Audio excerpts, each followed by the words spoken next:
Everybody, welcome back गोरी। जैसा कि आप सभी जानते हैं कि मोहम्मद गोरी जो हैं उन्होंने गजनी का जो थ्रोन है, गजनी का जो शासन है वो 1173 CE में वो सिंहासनसीन हो गए थे, वो विराजमान हो गए थे, उस सिंहासन पर बैठ गए थे 1173 में। मोहम्मद गोरी ने भारत पर टोटल 5 टाइम्स जो है आक्रमण किया है, 5 बार आक्रमण किया है। फर्स्ट जो आक्रमण उन्होंने किया वो किया 1176 में, और वो मुल्तान पर किया, राजा मूलराज वर्सेस मोहम्मद गोरी, और इसमें मोहम्मद गोरी की विजय हुई थी। चलिए रीड करते हैं। कहते हैं Shahabuddin Mohammad occupied the throne of Ghazni in 1173 CE। तो शहाबुद्दीन मोहम्मद जो नाम है इनका पूरा है, क्योंकि गजनी के सुल्तान, ये जो सुल्तान 1173 में बने। Making Punjab as his base, he started for a campaign towards Delhi and the Ganga valley.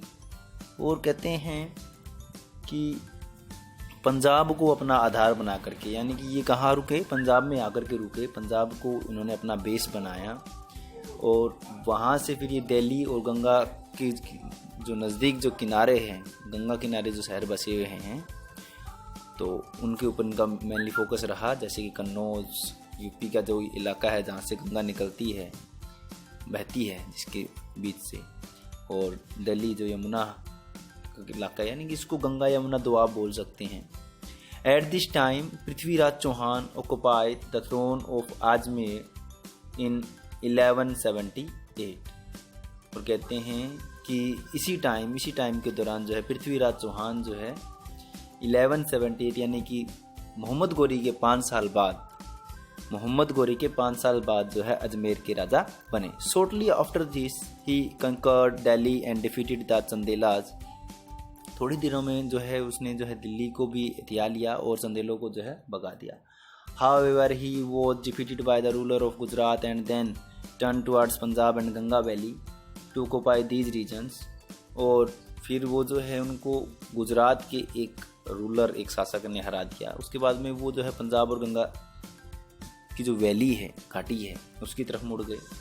As these two powerful rulers, Prithviraj Chauhan and Mohammad wanted to occupy these regions। और अब दोनों की नज़र जो थी दिल्ली और गंगा वैली जो है उसके ऊपर थी। These ambitions of the two led to the occurrence of 2 battles in 1191 CE, first battle of Train, and in 1192 CE, second battle of Train near Bathinda, जो आज के समय में बठिंडा है उसके नज़दीक जो है त्राइन है, वहाँ पर इनकी बैटल हुई, फर्स्ट और सेकंड। ठीक है, फर्स्ट बैटल 1191 में त्राइन में हुई, सेकंड बैटल जो है त्राइन की वो 1192 में हुई। अब मैंने आपको बताया कि मोहम्मद गोरी ने 5 आक्रमण किए। फर्स्ट बैटल जो है 1176 में किया मुल्तान पर, राजा मूलराज वर्सेस मोहम्मद गोरी, और इसमें मोहम्मद गोरी ने राजा मूलराज को डिफीट कर दिया, हरा दिया। सेकंड जो आक्रमण है उसने 1178 में माउंट आबू पर किया। मोहम्मद गोरी ने 1178 में माउंट आबू पर किया, राजा भीमदेव सेकंड के साथ में जो है, राजा भीमदेव सेकंड वर्सेस राजा भीमदेव सेकंड वर्सेस मोहम्मद गोरी। और इसमें जो है राजा भीमदेव सेकंड जो है वो विजयी रहे, जीते, वॉन। और थर्ड जो आक्रमण इसने किया वो किया 1191, फर्स्ट बैटल ऑफ त्राइन।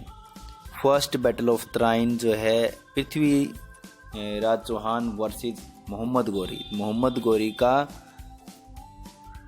तीसरी बार आक्रमण था। यानी कि मोहम्मद गोरी ने कुल 5 आक्रमण किए, जिसमें से तीसरी बार का जो आक्रमण है वो फर्स्ट बैटल ऑफ त्राइन के नाम से वो 1191 में CE में हुआ। इसमें पृथ्वीराज चौहान वर्सेस मोहम्मद गोरी, और इसमें पृथ्वीराज चौहान जो है वो विजयी रहे थे। ठीक है, फिर है फोर्थ इसने जो आक्रमण किया 1192 में, उसको सेकंड बैटल ऑफ त्राइन के नाम से जानते हैं। और ये भी जो है पृथ्वीराज चौहान वर्सेस मोहम्मद गोरी, और इसमें मोहम्मद गोरी विजयी रहा और उसने जो है पृथ्वीराज चौहान को बंदी बना लिया और अपने साथ गजनी ले गया। ठीक है, फिर है 1194 मोहम्मद गोरी का 5वां आक्रमण, आखिरी आक्रमण जो है चंदावर, इसको बैटल ऑफ चंदावर के नाम से जानते हैं, और यह मोहम्मद गोरी वर्सेस जयचंद। ठीक है ना, एक बहुत ही इंटरेस्टिंग स्टोरी जो है इसके पीछे छिपी हुई है, मैं वो भी आपको बताऊंगा। चलिए रीड करते हैं। Muhammad faced the Battle of Troy. Muhammad faced a crushing defeat in the first battle and he barely escaped with his life. कहते हैं कि मोहम्मद को जो है बहुत ही करारी हार जो है मिली पहले बैटल में, और वह मुश्किल से अपनी जान बचा करके भागा। ऐसा कुछ नहीं है कि वो जान बचा करके भागा, उसने भीख मांगी थी जान की। पृथ्वीराज चौहान से गिड़गिड़ाए थे कि मुझे माफ़ कर दो, मैं आगे से आपके सामने नहीं आऊँगा। और जब उन्होंने इतना कुछ कहा तो पृथ्वीराज चौहान जो है वो बड़े ही दयालु किस्म के थे, उन्होंने उसको माफ़ कर दिया और उसको छोड़ दिया था। ठीक है, however within a year he returned back with a massive army after making careful preparation. और on the other hand Prithviraj manage to gain the support of all the rajas of northern India except Jaichand of Kannauj, but the excellent organization and rapid movement of the Turkish army were too much for him, and so Muhammad stood victorious in this battle and he occupied Delhi area and eastern Rajasthan. Between the year 1192 CE and 1206 CE, the Turkish rule spread over Ganga, Yamuna, Doab, Bengal and Bihar. It should be noted here that Muhammad also defeated Jayachandra, the ruler of Kannauj, in the year 1194 CE। ठीक है, अब देख लीजिए, मैं आपको बताने चाहता हूँ कि जो मोहम्मद गोरी है, मोहम्मद गोरी ने क्या किया कि जैसे ही उसको 1191 फर्स्ट बैटल ऑफ त्राइन में हार मिली, ठीक है ना, जब वो डिफीट हो गया बुरी तरह से, जब उसने गिड़गिड़ाया, माफ़ी मांगी, तो उसको माफ़ी दे दी गई, उसकी जान बख्श दी गई, ये कह करके कि तू मेरा क्या बिगाड़ लेगा, अगर तू फिर से भी आता है तो तू मेरा क्या बिगाड़ लेगा, मैं जो है हारने वाला नहीं हूँ और मुझे कोई नहीं हरा सकता। और जब ये इतना बेइज्जत करके उसको वहाँ से निकाला मोहम्मद गोरी को, तो उसके दिल में एक आग जलने लगी कि वो पृथ्वीराज चौहान को डिफीट करेगा और उसको बंदी बनाएगा। और इसी आग के चलते जैसे ही वो गजनी पहुंचा, उसने जो है अपनी प्रिपरेशन, अपनी सेना को जो है एक और युद्ध के लिए तैयार करना शुरू कर दिया। उधर पृथ्वीराज चौहान को जब ये खबरें मिल रही थी कि मोहम्मद गोरी जो है आपसे युद्ध करने के लिए, आपसे बैटल करने के लिए प्रिपरेशन कर रहा है, तैयारियां कर रहा है, तो उसने इसकी ओर ज़्यादा ध्यान नहीं दिया। और जब उधर जयचंद जो पृथ्वीराज चौहान का एक पड़ोसी राज्य का राजा था, जयचंद ने पृथ्वीराज चौहान को अपना सपोर्ट नहीं दिया, उसने अपना सपोर्ट जो है मोहम्मद गोरी को दिया। वो चाहता था कि पृथ्वीराज चौहान जो है वो हार जाए और मोहम्मद गोरी जो है पृथ्वीराज चौहान का जो राज्य है वो जयचंद को सौंप दे और जयचंद जो है उसकी छत्र छाया में उस राज्य को चलाए। तो 1192 में जब पूरे एक साल जो है अपनी सेना पर कार्य करने के बाद मोहम्मद गोरी आक्रमण के लिए आया, तो पृथ्वीराज चौहान जो है उन्होंने अपने जो सहयोगी राज्य थे उनसे मदद मांगी, और उनसे मदद जब मांगी गई तो कुछ राज्यों ने जो है मदद दी और कुछ जैसे कि जयचंद जिनमें से एक थे ने मना भी कर दिया। 1192 में जब दोनों सेनाएं, तुर्की सेना और पृथ्वीराज चौहान की सेना दोनों आमने सामने थी, तो एक भीषण युद्ध हुआ और उस बैटल में पृथ्वीराज चौहान जो है वो बुरी तरह से हार गए और पृथ्वीराज चौहान को बंदी बना लिया गया। और पृथ्वीराज चौहान को बंदी बना करके गजनी ले जाया गया। मोहम्मद गोरी का दरबार लगा। मोहम्मद गोरी ने पृथ्वीराज चौहान से कहा कि जिस तरह मैं तुम्हारे दरबार में गर्दन को नीची करके गर्दन झुका करके खड़ा था और मैंने अपने प्राणों की भीख मांगी थी, अपनी जान की भीख मांगी थी, अपनी लाइफ जो है आपसे मांगी थी, अगर तुम भी वैसा ही करते हो, मेरे दरबार में मेरे चरणों में गिर करके गिड़गिड़ाते हो और अपने प्राणों की भीख मांगते हो, तो मैं भी तुम्हें जो है माफ़ कर दूंगा, मैं भी बड़े दिल वाला हूँ। लेकिन पृथ्वीराज चौहान ने ऐसा करने से साफ मना कर दिया। उन्होंने कहा कि हम राजपूत हैं, हम अपनी गर्दन कटा सकते हैं, झुका नहीं सकते। मैं तुम्हारे सामने जो है गर्दन झुकाऊंगा नहीं, नज़र मेरी जो है वो नहीं झुकेगी, मैं हमेशा जो है ऊपर ही देखूंगा, मैं नीचे नहीं देखूंगा। तो जब ऐसा कुछ हो रहा था तो उसी दौरान जब जयचंद जी को ये पता चला कि मोहम्मद गोरी जो है पृथ्वीराज चौहान को तो ले गए बंदी बना करके, लेकिन उन्होंने जो पृथ्वीराज चौहान का जो राज्य है वो जयचंद को नहीं सौंपा। अब जो डील हुई थी उस डील से तो मुकर गए, है ना। तो अब उन दोनों के बीच में भी जो है युद्ध होना मुनासिब था। अब 1194 में बैटल ऑफ चंदावर में जयचंद वर्सेस मोहम्मद गोरी आमने सामने हो गए। तो इसमें आपको पता ही है कि पहले ही उन सभी राजाओं को वो हरा चुके थे और जयचंद जो है एक छोटे से राज्य कन्नौज का शासक था, उसके पास इतनी बड़ी आर्मी भी नहीं थी, जबकि मोहम्मद गोरी के पास में तो अच्छी खासी आर्मी थी और उनकी जो सेना थी उनका भी मनोबल बढ़ा हुआ था, क्योंकि उन्होंने अभी अभी जो है पृथ्वीराज चौहान को 1 साल 1.5 साल पहले हराया था।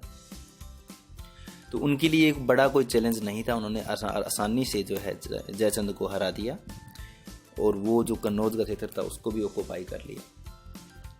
1192 से 1206 तक जो है टर्किश रूल जो है वो बढ़ता रहा, ऐसे ही धीरे धीरे छोटे छोटे युद्ध जो है होते रहे और उन्होंने जो है कब्जा करते रहे। अब पृथ्वीराज चौहान ने मना कर दिया तो मोहम्मद गोरी को गुस्सा आना ही था। मोहम्मद गोरी ने क्या किया, मोहम्मद गोरी ने कहा कि इसकी दोनों आंखें फोड़ दो। जैसा कि आदेश दिया गया था, पृथ्वीराज चौहान की दोनों आंखें जो हैं वो फोड़ दी गई और उसके बाद उन्हें बंदी गृह में डाल दिया, जहां पर मुश्किल से ही कोई व्यक्ति जो है वो खड़ा हो सकता था, इतनी उसकी हाइट थी, और जहां मुश्किल से ही कोई हवा का पल, हवा का झोंका जा सकता था, ऐसी वहां एयर। ऐसे में उनको बंदी गृह में डाल दिया गया। जब ये बात उनके प्रिय दोस्त चंद्रबरदाई को पता चली तो वो भी जो है पहुंच गए दरबार में और जाकर के राजा का अपमान किया, मोहम्मद गोरी का अपमान किया। अब मोहम्मद गोरी का अपमान किया तो सीधी सी बात है, गुस्सा तो आना ही था। गुस्सा आया। जब गुस्सा आया तो उन्होंने उसको कहा भी इसको भी जो है अपने इसके दोस्त के पास ही जो है बंदी गृह में डाल दो। अब दोनों दोस्त जो है वो बंदी गृह में थे।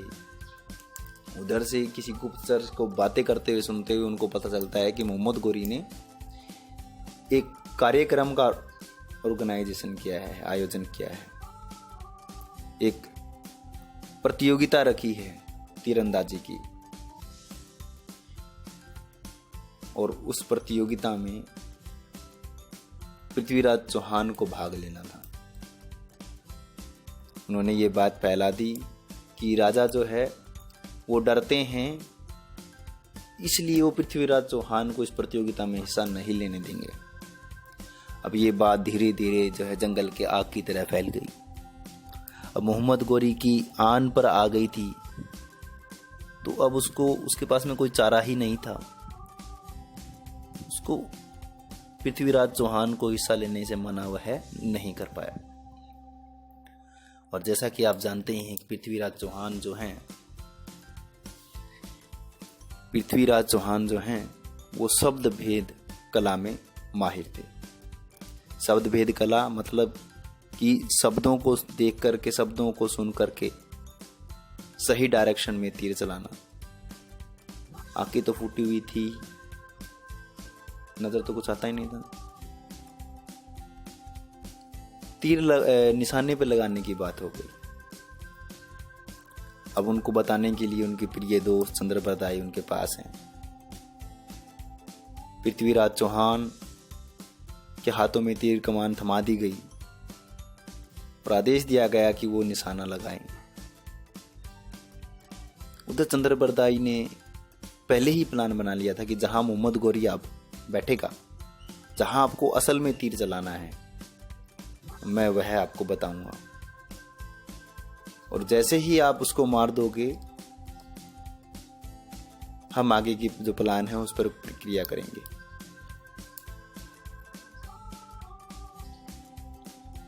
तो पृथ्वीराज चौहान ने तीर कमान संभाली, तीर को कसा और चंद्रबरदाई ने बताया कि आपकी राइट में, एक कविता के द्वारा, कि आपकी राइट में इतने डिग्री कोण पर आपको तीर चलाना है। और पृथ्वीराज चौहान ने वैसा ही किया और वो तीर सीधा जाकर के मोहम्मद गौरी के सीने में लगा। और जैसे ही मोहम्मद गौरी के सीने में लगा और मोहम्मद गौरी की मृत्यु हो गई, उसके तुरंत बाद चंद्रबरदाई ने अपना छुरा निकाला